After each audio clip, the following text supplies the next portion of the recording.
Fala, galera! E aí, galera? Fala, queridão! Fala, queridona! Você quer aprender sobre quantização da carga elétrica? Se você está afim, então continua aí para a gente aprender junto.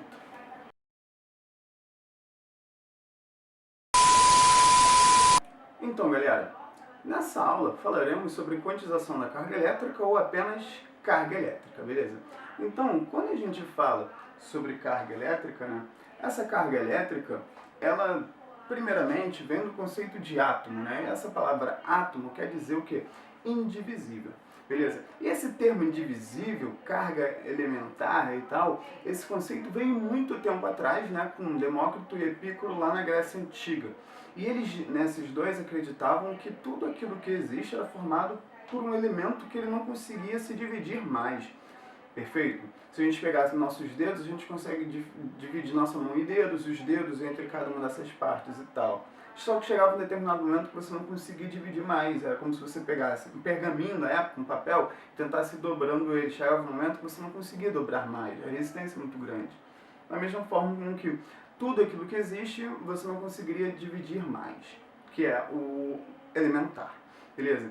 Só que hoje sabemos que você consegue dividir, né? Você consegue dividir naturalmente tudo aquilo que existe, né? O átomo, que é o nome que significa indivisível, nosso átomo hoje, ele é divisível, né? Ele tem um nêutron, um próton e o elétron. Só que esse próton e esse nêutron já foi descoberto que ele é divisível também.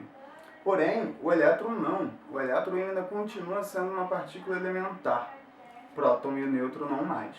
Beleza? Então, quando a gente fala de átomo, né? Esse átomo, ele tem essa parte aqui, que é o núcleo, né? E essas bolinhas vermelhas, né? E essas bolinhas vermelhas são o quê? Os elétrons, né? Na eletrosfera. Perfeito? Quando eu for colocar, né, esses elétrons para oscilar, vamos dizer assim, né? Esses elétrons eles começam a girar em torno desse núcleo. Nossa, como assim os elétrons começam a oscilar em torno do núcleo?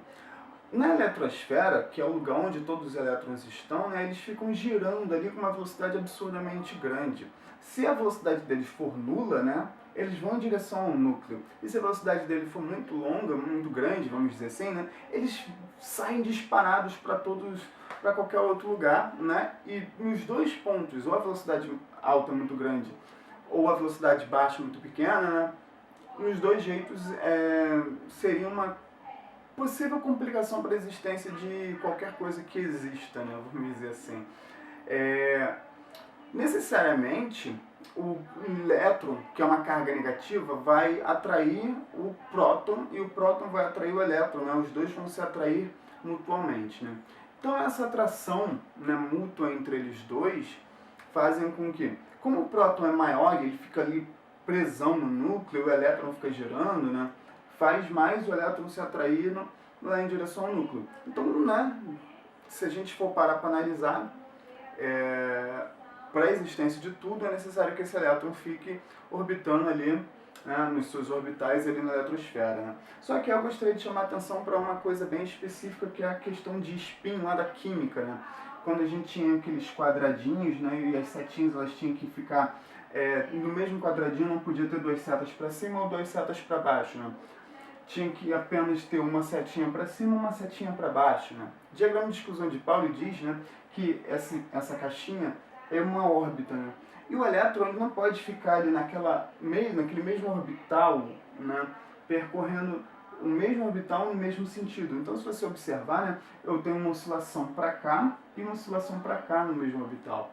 Beleza? O elétron ele não pode ficar girando os dois no mesmo sentido. Isso é o que a gente chama de diagrama de exclusão de Pauli. Né? E o spin é a orientação, se gira no sentido horário ou se gira no sentido anti-horário. Beleza? Então, o átomo basicamente é isso, né? Esse átomo é chamado de átomo de Bohr. Beleza? Então, quais são as características aí de um átomo? Beleza? Quais são essas características de um átomo?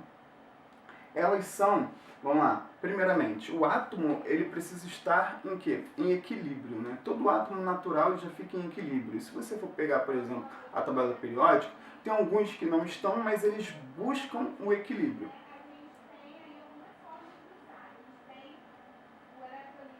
E ao buscar o equilíbrio, o que seria esse equilíbrio deles? Né? Esse equilíbrio deles seria quando você tem uma mesma quantidade de elétrons, você tem de prótons. Ou seja, você tem uma mesma quantidade de carga negativa, você tem de carga positiva.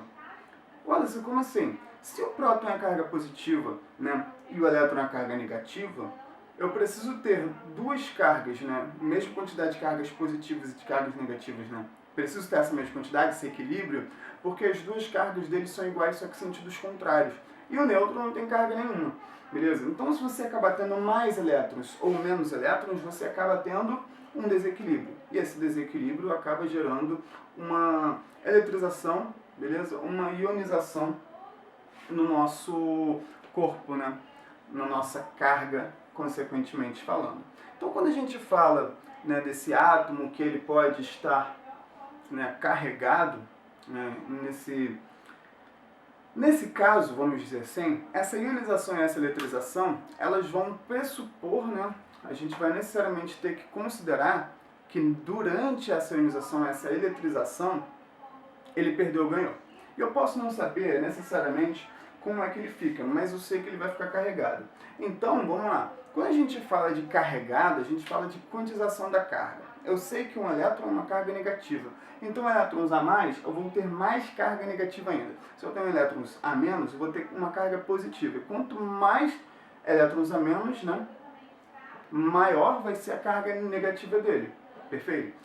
Se eu tiver um número que é igual a zero, porque eu tenho a mesma quantidade de elétrons, eu tenho de prótons. N sempre vai ser um número em excesso ou em falta. Beleza?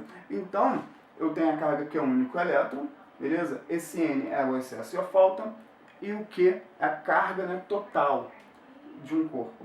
Então, vamos lá. Para a gente observar de uma forma mais fácil, né, a gente tem três corpos, né, e esses três corpos aí, eles têm cargas, né, diferentes.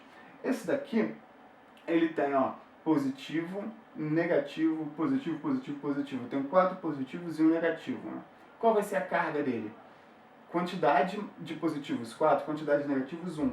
Carga final dele vai ser positiva e a gente vai subtraindo os dois, né? 4 de 1 vai dar 3 positivos, beleza? Essa vai ser a carga vai ser em função desse 3 positivo que a gente está obtendo aqui. O daqui, né, a gente tem 5 negativos e 2 positivos. Então a gente vai subtrair os dois, que vai dar 3. 3 o quê? Negativos. Então a carga elétrica dele vai ser em função desses 3 negativos. E esse daqui de baixo, né, vai ser 3 positivos e 3 negativos. Se eu subtrair 3 de 3, vai dar 0. Então se a carga de positivo e a carga de negativo é igual, né, então quer dizer que o corpo está neutro. Beleza?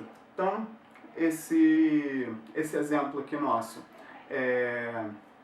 termina, né, com esse exemplo aqui a gente termina a nossa aula. Eu quero agradecer muito a presença de vocês aqui, muito obrigado. Não deixe de deixar o seu like, não deixe de deixar o seu joinha, e inscreva-se no canal e dá aquela apertadinha lá no sininho para você receber outros vídeos, né, outras aulas iguais a essa. Espero que tenham gostado. Até breve.